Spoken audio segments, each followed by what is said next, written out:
आपने कभी jazz cash से या उसके ऐप से अपनी पेमेंट अगर ट्रांसफ़र करने की कोशिश की और इंटरनेट का इश्यू आ रहा हो, तो आप जब पेमेंट लिख लेते हैं, सेंड करते हैं, पेमेंट सेंड नहीं होती और वहाँ पर कोई नेटवर्क का इश्यू आ जाता है। अक्सर ये होता है कि हर किसी को ये प्रॉब्लम फ़ेस करने को मिलता है। लेकिन जब ये हम करते हैं सपोज़ मेरे पास ₹5000 थे, मैंने वो किसी को ट्रांसफ़र करने थे, अब इंटरनेट का इश्यू आ गया। अब मसला ये होता है कि जब हम वापस आते हैं अपने ऐप के अंदर, तो वहाँ से पेमेंट कट चुकी होती है, आगे रिसीव नहीं होती। हमें ना तो नोटिफिकेशन आता है कि पेमेंट जा चुकी है, अकाउंट से पेमेंट कट चुकी होती है। जब हम टेट्रा 4 पे जब हम कॉल करते हैं हेल्पलाइन पे, तो पहले तो कॉल लगती ही नहीं है। अगर कभी कॉल लग जाए, तो वो आगे से जो ये कह रहे होते हैं कि सर आपको 24 आवर्स के अंदर आपको ये पेमेंट मिल जाएगी। अब सवाल आपसे ये बनता है, वहाँ पर वो पेमेंट किसी को इमरजेंसी में ज़रूरत हो, आप कह रहे हैं सर 24 आवर के अंदर आपको मिल जाएगी, वो बंदा क्या करे? इमरजेंसी में किसी भी किस्म की इमरजेंसी हो सकती है, कोई हॉस्पिटलाइज़ हो सकता है, कोई और इमरजेंसी हो सकती है किसी को भी। अब वो बंदा 24 घंटे के लिए मतलब कैसे इमरजेंसी को वो टाल सकता है?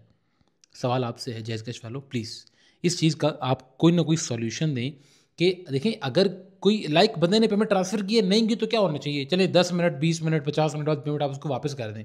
बट 4-4, 5-5 घंटे, 10-10 घंटे पेमेंट वापस नहीं आती। अब वहाँ पर लोग स्ट्रेस के अंदर चले जाते हैं। लिटरली मेरे साथ भी ऐसा हो चुका है। मैंने पेमेंट ट्रांसफ़र करनी थी और बड़ी एक इम्पॉर्टेंट जगह मैंने पेमेंट ट्रांसफ़र करनी थी, जहाँ पर मतलब ज़रूरी था। अब हुआ ये था कि मेरे पास उस टाइम मेरे सिर्फ़ उसी अकाउंट में मतलब पेमेंट मौजूद थी, मेरे पास दूसरी पेमेंट नहीं थी। अब जब मैंने पेमेंट ट्रांसफ़र की, इंटरनेट का इश्यू आ गया, मेरी वो पेमेंट मेरी डिक्लाइन हो गई। अब जब वो डिक्लाइन हुई, तो वो पेमेंट अकाउंट से तो कट गई, आगे वो पेमेंट गई नहीं। वो जो पेमेंट थी वो तकरीबन 6 से 8 घंटे के बाद आई। अब 6 से 8 घंटे मुझे पता है मैंने उस बंदे को कैसे रोका है।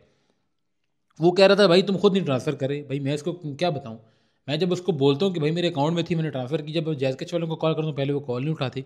जब वो कॉल उठाते हैं, कहते हैं सर ये 24 आवर के अंदर आ जाएगी। मैंने कहा मुझे इमरजेंसी है। कहते सर हम उस पे कुछ नहीं कर सकते। सर अगर आप कुछ नहीं कर सकते, तो आप उस 24 घंटे की आपने 24 घंटे के लिए किसी से पेमेंट पकड़ी, आप उसको ट्रेडिंग में लगे, वहाँ से आप प्रॉफ़िट कमा के अब हमें वो मतलब इस तरह होता है लोग वापस कर देते हैं।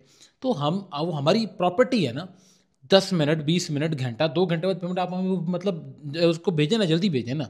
अब 8-8 घंटे, 10-10 घंटे पेमेंट नहीं आ रही होती, तो क्या करते हैं लोग? इस वीडियो को शेयर करें, इतना शेयर करें कि ये जैज़ कैश वालों के पास है और इस चीज़ का प्रॉपर कोई सॉल्यूशन निकालें। ये कोई सॉल्यूशन नहीं है कि 24 घंटों के अंदर आपको पेमेंट मिल जाएगी। लोगों को इमरजेंसी ज़रूरत हो, वो क्या है, पंजाबी की मिसाल है कि पीड़ अज ते फकी कल। नहीं सर, पेमेंट अगर आज आपने काटी है, तो आप आज ही पेमेंट वापस करें ना, और विदिन फ्यू आवर करें, विदिन सेम आवर होना चाहिए। आज 2025 है, 2025 के बाद ही 24 घंटे के बाद जाके पेमेंट आप भेज रहे होते हैं वापस। तो प्लीज़ इस तरह काम ना किया करें। शुक्रिया।